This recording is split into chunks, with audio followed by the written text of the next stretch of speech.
인생을 얻을 수 있습니까? 라는 제목으로 함께 말씀 나누기 원합니다. 인생에서 무엇을 갖추면, 무엇이 있으면 최고의 인생을 살 수 있을 것이다 라고 생각하십니까?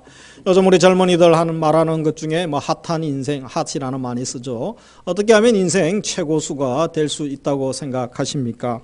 어떤 사람들은 뭐니 해도 돈 많이 벌면 되죠. 부자가 되면 되죠. 이런 생각을 가질 수도 있을 것입니다. 높은 자리에 올라가고 명예를 얻고, 또 어떤 분들은 몸이 건강하고 얼짱 몸짱이 된다든지, 어떤 분들은 또 머리가 좋으면 되지 않겠습니까? 이런 생각을 하실 수도 있을 것입니다. 돈이 많다면 좋은 집에 더 좋은 환경에서 살 수 있고, 또 여가도 즐길 수 있겠죠. 그리고 몸이 건강하면 하고 싶은 여러 가지 스포츠 또 취미생활도 하며 즐길 수 있겠죠. 머리가 좋으면 더 진급하고 또 신분 상승할 수 있는 기회가 주어질 수 있을지도 모릅니다. 이런 것들 다 소유하고 마침내 목표에 도달하면 이제 계속해서 더할 나위 없이 행복한 삶을 살 수 있을까요? 그런 사람 주위에 몇 명이나 보았습니까? 잘 갖추어지고 다 갖추어진 환경이 되어도 사람들은 늘 갈급하고 부족함이 있습니다. 우리가 세월을 이길 수가 없죠. 이 늙어가는 것은 또 이겨나갈 수가 없습니다. 그래서 역사적으로 이 다 갖춘 왕들, 많은 것들을 누린 이 권력자들이라 할지라도 그들이 죽지 않고 영생하는 것에 대해서 이 소원을 가지고 있었습니다. 역사적으로 중국의 진시황, 이 불로처를 구하고 다녔죠. 죽지 않고 오래오래 살기 원하지 않습니까? 삼천 동자를 풀어서 또 불로처를 구하고 다녔습니다. 그래봤자 그가 50세를 살지 못합니다. 그리고 수원 중독으로 죽었다고 합니다. 중동과 소아시아를 점령했던 한때 전 세계의 최강국이 되었던 알렉산더 대왕, 그도 30대 초반에 죽었습니다. 로마의 네로 황제, 그도 32세로 죽었다고 합니다. 우리나라 조선시대에 27대 왕이 있죠. 온갖 전 국토에서 좋은 음식들은 다 먹고 또 수많은 여인들을 품었던 조선의 27대 왕들, 평균 수명이 46세였다고 합니다. 아무리 돈이 많고 권력, 명예를 얻어도 건강을 잃으면 아무 소용이 없는 것입니다. 그래서 누구나 건강하고 오래 살고 또 영생하기를 소망하는 마음들이 사람들에게는 있는 것이죠. 오늘 본문에 보면 한 부자 청년이 예수님께 찾아오게 됩니다. 그래서 영생에 대해서 우리가 한번 고민을 하고 또 깊은 생각을 해보아야 되는 것이죠. 그에게도 이런 고민이 있었던 것입니다. 본문에 나오는 이 청년은 부자 청년인데 누가복음 18장에 보면 그가 관리라고 합니다. 그래서 사회적으로도 꽤 높은 자리에 있었고 또 안정적인 지위를 얻고 있었고 젊은 나이에 재산도 많은, 그래서 남 부럽지 않은 삶을 살고 있는 젊은이였습니다. 그런 그가 지금 예수님께 찾아와서 어떤 질문을 합니까? 영생의 비결에 대하여 질문을 하고 있습니다. 우리 16절 같이 읽겠습니다. 어떤 사람이 주께 와서 이르되 선생님이여 내가 무슨 선한 일을 하여야 영생을 얻으리이까. 그래서 이 사람이 질문을 하는데 이 질문이 좀 이 잘못된 질문을 예수님 앞에 하고 있는 것이죠. 그의 질문은 선생님 내가 무슨 선한 일을 하여야 영생을 얻습니까? 이런 질문을 하고 있죠. 많은 사람들이 구원 얻는 것에 대하여 이 잘못된 생각을 하고 있는 것이죠. 이 자기중심적 인본적 생각을 하는 것이죠. 특별히 그의 16절에서의 질문은 그가 유대 관원이었다는 것, 또 유대적으로 종교인으로서 열심히 있었다는 것 보면서 유대인들이 보편적으로 생각하는 잘못된 구원관이죠. 유대인들의 잘못된 구원에 대한 생각들을 우리가 엿볼 수 있는 것입니다. 그가 이런 질문을 할 수 있는 것은 하는 것을 보아 아직은 그가 영생을 얻지 못하였고 영생에 대한 확신이 없는 자였다는 것을 알게 되죠. 그래서 이 참된 만족, 참된 기쁨이 없었기 때문에 그 문제에 대한 깊은 고민에 대한 답을 얻기 위하여 예수님께 찾아와서 질문하고 있는 것을 봅니다. 그래서 그의 질문에 이미 치명적인 문제가 있음을 알게 되는 것이죠. 내가 무슨 선한 일을 하여야 영생을 얻습니까? 이 질문을 보면 이미 그가 영생 얻는 방법을 결정을 해놓았죠. 그는 영생 얻는 방법은 이것이다라고 선을 그어놓은 것이죠. 그것이 무엇입니까? 선한 일을 하는 것이죠. 그래서 선한 일만 하면 내가 영생을 얻겠구나 이 생각을 한 것 자체가 잘못된 생각이죠. 또한 나는 영생 얻기 위하여 선한 일을 할 수 있고 내가 선한 일을 하기만 하면 더하기만 하면 영생을 얻을 수 있을 것이야. 이런 생각을 가진 것 자체가 잘못된 생각이죠. 이것은 인본적인 생각이고 이기적이고 막연한 죄인의 자신감이라고 할 수 있는 것입니다. 그래서 우리가 16절에 이 부자 청년의 질문에서 알 수 있는 것은 이 사람뿐 아니라 모든 사람 인간의 마음 가운데는 무엇이 있습니까? 바로 근본적으로 영혼을 사모하는 마음이 있다는 것입니다. 그가 부자였고 사회적 지위를 누리는 자였습니다. 많이 갖춘 자였습니다. 여전히 세상 것 다 누리고 갖추고 남들이 그렇게 부러워하는 삶을 살고 있는데도 그의 마음속에는 인생의 갈급함이 있었다는 것이죠. 목마름이 있었다는 것입니다. 그래서 그 목마름을 해결하기 위하여 용기를 내어서 예수님께 찾아왔던 것입니다. 미국의 소설가 허밍웨이가 있죠. 유명한 소설가 아닙니까? 그가 누구를 위하여 종을 울리나 그리고 무기여 잘 있거라 뭐 노인과 바다 등 많은 명작들을 남겼습니다. 그리고 그 실력을 인정받아서 그 당시에 노벨 문학상도 받고 뭐 인기가 아주 좋았죠. 그런데 그가 말년에 엽총으로 자살하게 됩니다. 왜 이렇게 유명한 사람이 자살했습니까? 이 사회적으로 성공하고 많은 존경도 받았던 인물인데 그 속에 있는 공허한 마음은 그 어떤 것으로도 채울 수가 없었기 때문에 이 극단적인 방법을 선택한 것이죠. 프랑스의 수학자이자 물리학자이며 이 철학자인 파스칼이 있습니다. 그가 바로 팡세의 그의 책에 어떤 명언들이 있습니까? 많은 명언들이 있죠. 그래서 인간은 생각하는 갈대다, 또 신에게 멀어질수록 사람은 불행하다, 뭐 이런 등 여러 많은 말들을 했습니다. 그 중에 인상적인 말이 또 하나 있죠. 그것은 모든 사람에게는 오직 하나님만이 채울 수 있는 하나님께서 만드신 공간이 있다, 공백이 있다, 그 이야기를 합니다. 그래서 죄인뿐 아니라 모든 사람, 인류 모든 사람에게는 하나님만이 채울 수 있는 우리 마음속에 하나님의 공간이 있다라고 그가 고백을 하고 있죠. 그런데 이 말은 그가 먼저 한 말이 아니고 이미 그가 태어나기 전에 옛날의 성경책에 이미 기록되어 있는 말씀이죠. 우리 전도서 3장 11절에 보면 또 사람들에게는 영원을 사모하는 마음을 주셨느니라. 하나님께서 이 죄인들에게 우리 인생을 불쌍히 여기셔서 우리 마음속에 이 공허한 마음을 주시고 영혼을 사모하는 마음을 우리 인간들에게 주셨다라고 말하고 있습니다. 그래서 그것은 하나님만이 채울 수 있는 것이죠. 위로부터 내려오는 것이죠. 세상 것 다 가지고 다 누린다 할지라도 결코 채울 수 없습니다. 이 영적인 피로죠. 영적으로 결핍되면 다 헛수고고 이 공허함 또 허전함만 더해가는 것입니다. 우리는 어떤 갈증을 느끼고 있습니까? 요즘 내가 허전함 또 외로움을 느끼고 있지 않습니까? 그것이 어떤 종류인지 한번 물어봐야 됩니다. 오늘 우리 영상으로 또 현장에서 2부 예배 드리시는 모든 성도님들, 우리가 느끼는 모든 갈증들, 또 영적인 그런 갈급함들, 주님께서 이 시간 영적인 모든 필요를 충만히 채워주시는 은혜를 경험하시기를 주님의 이름으로 축복합니다. 그러면서 또 16절에서 우리가 알 수 있는 것은 무엇입니까? 영적 지식이 결핍된 종교인들이 많다는 것입니다. 이 부자는 종교인이죠. 구도자 아닙니까? 그래서 16절에 어떤 사람이라고 이제 시작하죠. 그래서 신앙 연수가 교회에도 오래되고 또 신앙생활 오래 하고 열심히 하는 것처럼 보이지만 주님은 잘 모르고 하나님은 잘 모르는 분이 있습니다. 하나님의 뜻에 관심이 없는 분도 있습니다. 그냥 자기 열심으로 자기 취미생활로 열심히 하는데, 제가 이전에 열심히 하던 신무집사님을 한번 본 적이 있습니다. 교회에서 뭐 예배하기 전에 주일날도 새벽에 그죠 와서 그 다음에 또 주일 아침 일부 예배 드리기 전에 8시 1시간 전에 와서 교회 청소하고 또 주차 안내하고 얼마나 열심히 하는지 교회가 다 존경합니다. 집사님 왜 이렇게 열심히 합니까? 그때 진해에 있었거든요. 저는 해병대 정신으로 합니다. 결국 해병대 정신으로 하다가 교회 사고치고 나가더라고요. 그래서 주님을 만나고 주님을 향한 인격적인 만남, 이 신앙의 열정, 참된 사랑 열정이 없으면 또 빗나갈 수 있다는 것입니다.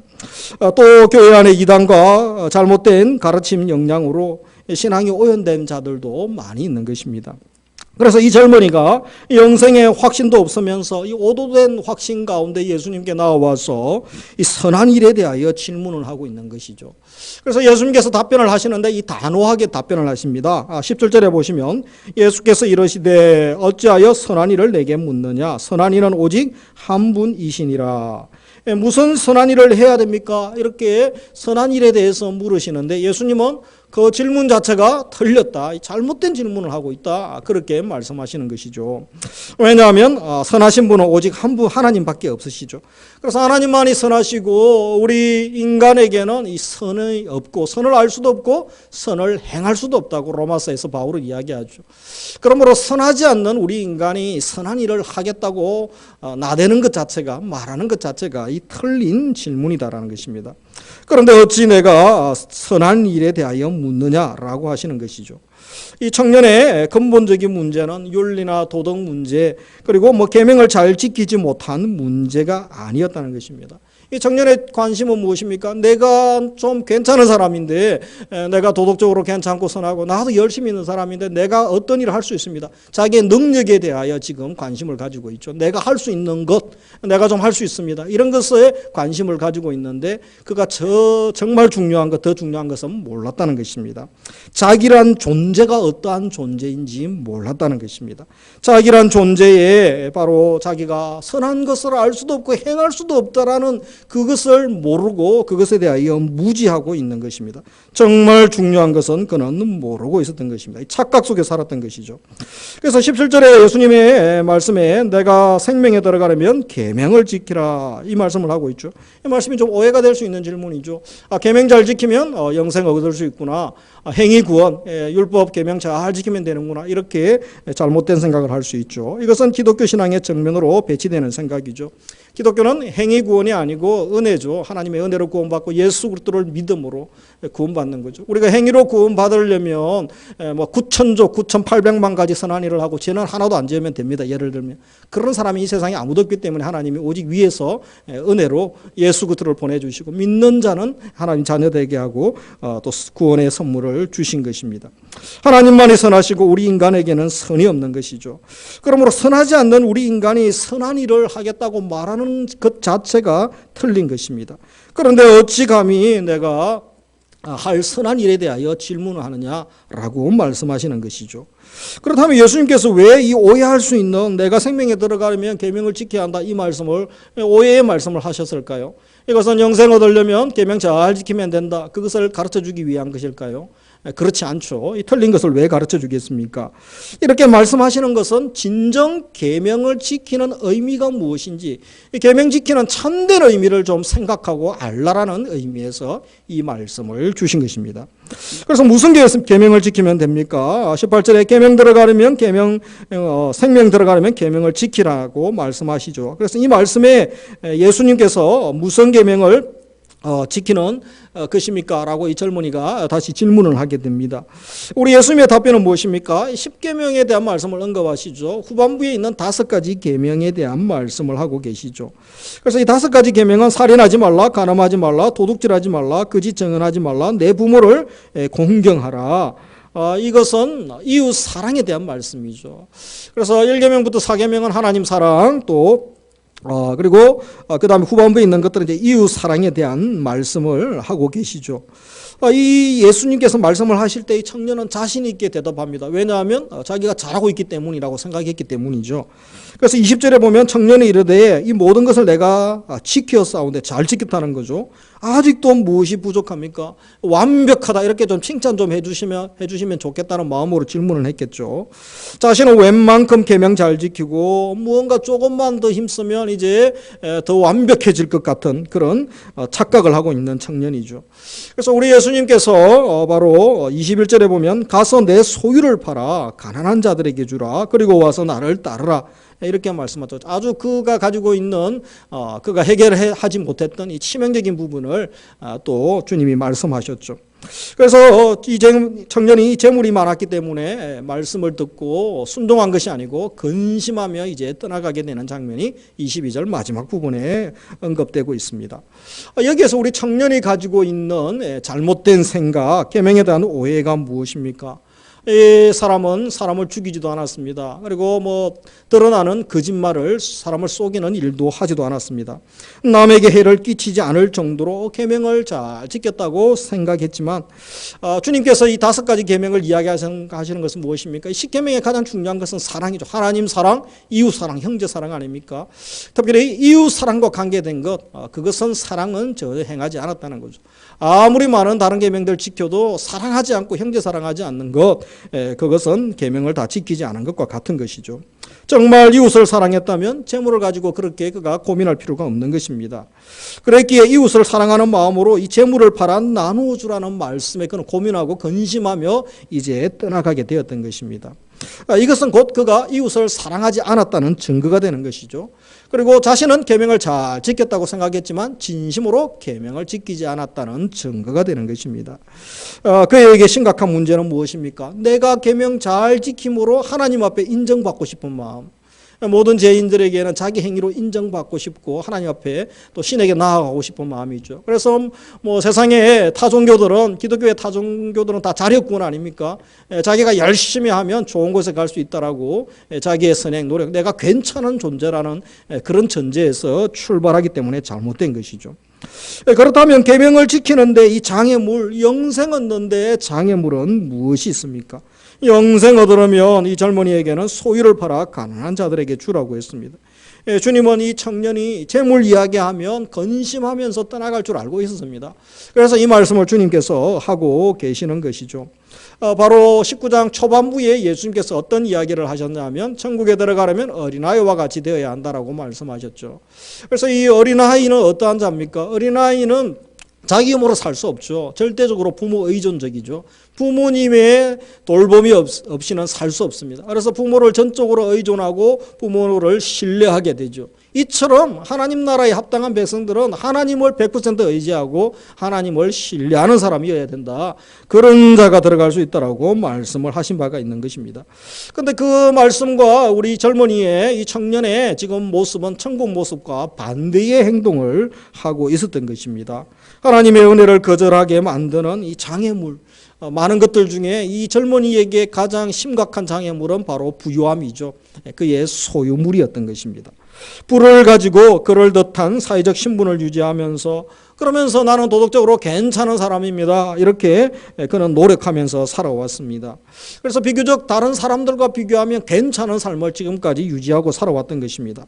물질도 많았습니다. 종교적으로 도덕적으로 남들이 흠잡을 만한 것이 없는, 오히려 존경하고 칭찬할 만큼 열심히 살아왔습니다. 그런데도 이 젊은이의 마음속에는 영생의 확신이 없습니다. 기쁨이 없습니다. 만족이 없고 자유함이 없었던 것입니다. 그래서 아무리 내가 노력하고 내가 다 지키려고 애써도 안 되고 내 속에 참 만족, 또 갈급함을 채울 수 없구나. 이것을 깨달으면 어떻게 나와야 됩니까? 하나님 앞에, 주님 앞에 나오면 내가 부족함이 있습니다. 내 힘으로는 안 됩니다. 불쌍히 여겨 주시고 예수님 은혜를 주십시오. 이렇게 무릎 꿇고 가난한 마음으로 나와야 되지 않습니까? 그러나 이 젊은이에게서 그런 모습은 찾을 수 없던 것입니다. 이 젊은이는 오히려 내가 이만큼 해봤기 때문에 조금만 더 노력하면 좀 더 온전해질 수 있을 거야. 그런 생각을 가지고 주님 앞에 나와왔던 거죠. 내가 내 방식으로 좀 더 힘을 내보자. 내 힘으로 조금 더 힘을 내면 될 거야. 이런 생각 가지고 주님 앞에 나온 것 자체가 잘못된 생각이고 잘못된 행동이고 그의 질문도 문제가 있더라고 주님은 지적하시는 것이죠. 그래서 이 계명을 지킨다는 의미가 무엇입니까? 우리가 계명을 지킨다라는 것, 예수님 계명 지키라고 하신 것, 단순히 규칙 지켜내고 또 내가 하나님 앞에 구원받을 만한 어떤 자격, 능력을 갖추도록 준비하라, 그런 의미의 말씀은 아님을 우리가 알아야 되는 것입니다. 인간들은 선한 일을 위하여 영생을 얻으려 하지만 인간은 선하지 않기 때문에 선한 일을 생각할 수도 없고 행할 수도 없죠. 하나님이 은혜 주시고 생각나게 하시고 성령께서 능력 주셔야만 가능한 것이죠. 그래서 인간에게는 선한 것이 나올 수가 없습니다. 오직 하나님만 선하시기 때문에 하나님께 속한 자가 되고 하나님께서 그 선한 마음을 주셔야 되고 또 은혜를 주셔야 우리가 선을 행할 수가 있는 것입니다. 다시 말하면 이 계명 지켜냄으로 내가 구원받을 자로 인정받고 증명된다는 것 자체, 그런 세상의 사람들은 아무도 없는 것입니다. 하나님의 은혜를 부어주셔야 되고 하나님의 의로 가득할 때에 우리가 말씀에 순종하고 또 하나님의 말씀을 준행해 나갈 수 있게 되는 것입니다. 하나님 계명을 지키려면 이 계명을 지킬 능력이 없음을 우리가 먼저 깨닫는 것이 필요하죠. 내게는 계명을 지킬 능력이 없습니다. 주여 은혜를 주십시오. 이것이 죄인들의 가장 우선적인 태도가 되는 것입니다. 예수님 믿고 하나님 자녀 되는 것도 하나님의 전적인 은혜죠. 그러니까 우리가 이제 거룩한 삶을 살고 또 성화의 삶을 사는 것도 하나님의 전적인 은혜가 없이는 되지 않는 것입니다. 우리 속사람이 하나님의 은혜에 사로잡히지 않으면 되지 않는 것입니다. 그래서 우리들의 고백은 주님 은혜가 필요합니다. 주님 저를 순간순간 불쌍히 여겨주시고 제가 불완전한 존재입니다. 그래서 주님의 은혜가 절대적으로 필요합니다. 이 고백이 하나님의 자녀라면 이런 진실한 고백이 나와야 되는 것입니다. 우리는 그때에 주님의 계명이 지켜지고 싶고 또 지킬 능력도 우리 주님께서 주시게 되는 것입니다. 그런데 안타까운 것은 이 시대의 문제가 무엇입니까? 우리 교회 성도들의 문제, 기독교인들의 윤리의식이나 삶이 세상 사람들이 말하는 윤리나 이 도덕적 수준에 전혀 미치지 못하는 거죠.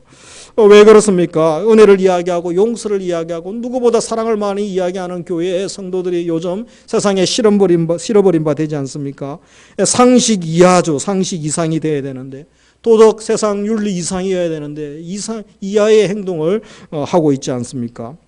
우리 주변에서 보는 성도들의 교회의 부정직함, 이기적인 모습, 이 탐욕적인 모습들 이런 것들을 보면서 우리는 참 신앙이 아니라는 것을 알아야 되죠. 이 참 신앙 없음이 문제고 은혜 받지 않은 것이 또 은혜 받지 않고 은혜를 모르고 행하는 것이 문제임을 우리가 알아야 되는 것입니다. 은혜가 무엇인지 모르면서 은혜를 경험한 적도 없으면서 내가 은혜를 좀 알아, 내가 은혜를 좀 경험한 사람이야 그러면서 자만하면서 뻔뻔스럽게 살아가는 모습, 이것이 이 시대의 한국 교회 또 성도들의 문제 아니겠습니까? 그래서 이 계명 지키는 것, 이 말씀에 순종하는 출발은 윤리나 도덕에서부터 시작하는 것이 아닙니다. 바로 하나님의 사랑이 부음바 되어져야 되고 하나님의 마음을 우리가 깨달아야 되는 것입니다. 계명 지키는 것은 그런 의미에서 중심으로 사랑하는 것이다 라고 할 수 있는 것입니다. 우리 예수님께서 이 부분에 대한 말씀을 하셨죠. 우리 요한복음 14장 21절 같이 한번 읽겠습니다. 나의 계명을 지키는 자라야 나를 사랑하는 자니 나를 사랑하는 자는 내 아버지께 사랑을 받을 것이요 나도 그를 사랑하여 그에게 나를 나타내리라. 그래서 계명을 지키는 자라야 나를 사랑하는 자다. 그렇게 말씀하시죠. 그러면서 사람이 나를 사랑하면 내 말을 지킬 것이다. 내 아버지께서 그를 사랑하실 것이다. 라고 연이어 말씀하고 있는 것입니다. 우리 마음에 하나님의 은혜로 가득 차게 되고 또 하나님을 뜨겁게 사랑하게 되면 율법이 말씀이 짐이 되지 않고 기쁨이 되죠. 그죠? 그래서 이 말씀의 은혜가 없고 말씀의 능력을 깨닫지 못한 자들은 아주 짐이 되고 그냥 신앙생활 해도 재미가 없고 그리고 무언가에 매여 있는 답답한 삶을 살게 되는 것입니다. 아이들이 부모님을 정말 사랑하면 부모님이 말씀하실 때 그저 기쁘게 순종하고 즐거이 또 행하지 않습니까? 그런데 또 그렇지 않을 때는 그저 오히려 부담되고 짜증내고 또 빗나간 길로 가려고 하지 않습니까? 마찬가지입니다. 사랑하면 요청한 것 이상으로 하게 됩니다. 이 사랑하면 계명 이상으로 하게 됩니다.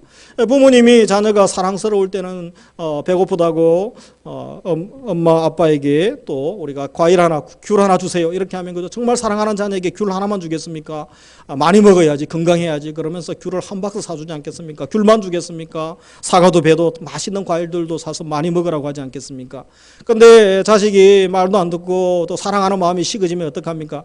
귤 하나 달라 그러면 그냥 돌이나 줬으면 이나 깨졌으면 뭐 이런 마음 불편한 마음이 또 들지 않겠습니까? 그래서 사랑하면 요청 이상 계명 이상을 지키게 되는 것입니다. 하나님의 계명은 우리를 사랑하기 위하여 주신 것이죠. 우리를 올가매려고 속박으로 주신 것이 아니고 우리에게 복이 되기 위하여 우리에게 복이 되기 때문에 또 우리에게 계명을 주신 줄 알아야 되는 것입니다. 그래서 하나님이 우리에게 주신 계명이 무엇인지 우리가 알아야 되는 것이죠. 바로 하나님의 형상대로 이 지음받은 인생들이 하나님 형상을 회복하는 것입니다. 하나님의 영광, 존귀, 거룩함의 모습을 회복하는 것. 궁극적으로 우리의 내면이 바뀌고 우리의 본질이 바뀌고 전체가 바뀌고 주님이 처음에 창조하셨을 때의 에덴에서 아담과 하와의 그 완벽하고 영화롭고 존귀함을 부어주셨던 하나님의 형상으로서의 그 모습, 그 위에 범죄함으로 창조성, 인간성, 예술성 또 모든 것들이 다 자기를 위하여 사람을 괴롭히고 경쟁하고 죽이고 힘들게 하는 것으로 바뀌었죠. 일그러진 하나님의 형상이 회복되는 것이 바로 하나님 우리에게 요구하시는 것입니다. 그러기 위해서 우리가 먼저 회복되어야 될 것은 관계 회복이죠. 하나님과의 관계 회복, 하나님 안에 거하고 주님 안에 거할 때에 가능한 것입니다. 하나님이 우리 속에 들어오시고 하나님의 은혜가 부어지고 하나님의 의와 거룩과 진리가 우리 속에 자리 잡아야 되죠. 그때부터 하나님의 형상이 회복되어지기 시작하는 것입니다. 그래서 마지막에 보면 이제 이 청년이 어떻게 됩니까? 22절에 보면 결국은 재물이 많음으로 말씀 듣고 근심하여 순종하며 나아간 것이 아니고 근심하며 떠나가게 되는 모습을 봅니다. 이 젊은이에게는 귀한 기회가 있었죠. 그러나 재물이 그의 인생의 주인이 되었을 때 재물을 따라가는 삶, 그러나 사회적으로 볼 때는 적절하게 칭찬받고 종교적 열심히 있고 신앙생활로 잘하는 것처럼 보이고 세상에서도 완벽한 것처럼 보이는 인생, 재물이 인생의 주인 되고 세상이 인생 주인 되었을 때 영적인 일에 실패한 이 젊은이를 보게 됩니다. 이 청년은 가장 중요한 세 가지를 놓쳐버렸죠. 하나님이 기회를 주실 때 그 기회를 잘 붙들어야 되는데 그 기회를 놓쳐버리면 언제 그 기회가 올지 모릅니다. 안 올 수도 있는 것이죠.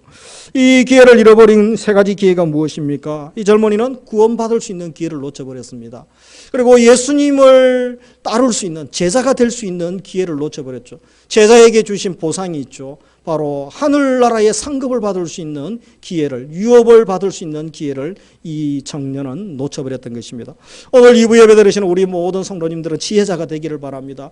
예수님께서, 우리 성령께서 말씀 주실 때 말씀 잘 깨닫고 기회를 놓치는 것이 아니라 주님이 예배하신 복을 누리고 주님이 기회를 주신 기회를 꼭 붙잡고 하나님의 복락을 누릴 수 있는 지혜로운 하나님의 백성들 다 되시기를 주님의 이름으로 축복합니다. 말씀을 맺습니다. 우리는 자기 주제도 모르고 남들보다 열심히 살면 되고 또 자기 노력하면 영생에 들어갈 수 있다고 생각한 이 어리석은 부자 청년의 전철을 밟지 말아야겠습니다. 그래서 한 주간 세 가지를 기억하며 한 주간 3월 한 달을 살기를 원합니다. 첫째로 철저히 은혜를 구하는 성도가 되기를 원합니다. 오직 선하신 분은 우리 하나님밖에 없습니다. 나에게는 선이 없고 선을 행할 능력도 없음을 인정해야 됩니다. 그래서 우리가 할 수 있는 것은 은혜를 구하는 거죠. 주님 불쌍히 여겨주시고 오늘도 은혜 주세요. 저도 한 주간 사역하다 보면 또 매일매일 기도하다 보면 기도할 제목이 얼마나 많습니까? 가장 핵심적인 기도는 우리 성도님, 우리 자녀, 우리 교회 사역, 또 한국교회, 평택에 있는 교회들, 또 백성들 하나님 불쌍히 여겨주시고 주님 오늘도 은혜를 주십시오. 은혜를 구하는 기도가 제일 큰 기도죠. 두 번째, 내 힘으로 계명을 지키려는 마음을 버리고 주님을 더 사랑하기를 주님은 원하십니다. 사랑의 은혜를 부어주실 때에만 우리가 그분의 말씀을 깨닫고 또 계명을 지켜 나갈 수 있게 되는 것입니다. 내 힘으로 하겠습니다. 주님 바쁘신데 신경 쓰지 않으셔도 됩니다. 그것이 아니라 주님 제 힘으로는 아무것도 할 수 없습니다. 내 지혜로는 아무것도 할 수 없습니다. 오직 하나님의 은혜 받아 우리가 사랑하고 또 주님이 주신 말씀 이 사명을 잘 감당할 수 있는 한 주가 되기를 원합니다. 그리고 마지막으로 주님을 사랑한다면 주님이 가장 기뻐하시는 것, 주님 더 알고 주님 더 닮아가기 위하여 노력하고 애쓰고 힘쓰는 삶을 살아갈 수 있기 원합니다. 나를 증명하기 위한 부자 청년처럼이 아니라 주님이 좋아서 말씀 읽고 또 말씀대로 지켜 행하는 은혜를 우리들에게 주시기를 원합니다. 그래서 우리가 한 주간 어떻게 살아야 되겠습니까? 예수님의 모습이 나타나기 원합니다. 우리 삶의 모습에 예수님의 겸손한, 예수님의 온유하심, 예수님의 사랑이 넘치심과 또 죄인을 용서하고 용납해주는 그 모습이 우리의 모습 속에, 우리의 인격 속에 더욱 많이 나타날 수 있기를 사모하고 또 그렇게 되기를 원합니다. 그래서 신의 성품에 참여하는 자로 우리 모든 성도님들 한 주간도 주님 닮아가고 주님처럼 되어지는 그 영광스러운 그 소망을 가지고 그 꿈을 꾸면서 어려운 시기 낭망하고 좌절할 것이 아니라 다시 한번 믿음으로 일어나시고 주님의 일하심을 기대하면서 또 주님께서 우리에게 주신 것들을 기억하면서 마지막 시대에 주님이 가장 기뻐하시고 원하시는 것이 무엇입니까? 이 사명 주신 것들 다시 한번 우리가 깊게 생각하면서 주의 마음을 시원케 드리는 삶을 살아갈 수 있기를 주님의 이름으로 축복합니다. 우리 이 시간 말씀 생각하면서 함께 찬양 드리기 원합니다. 나 주님의 기쁨 되기 원하네.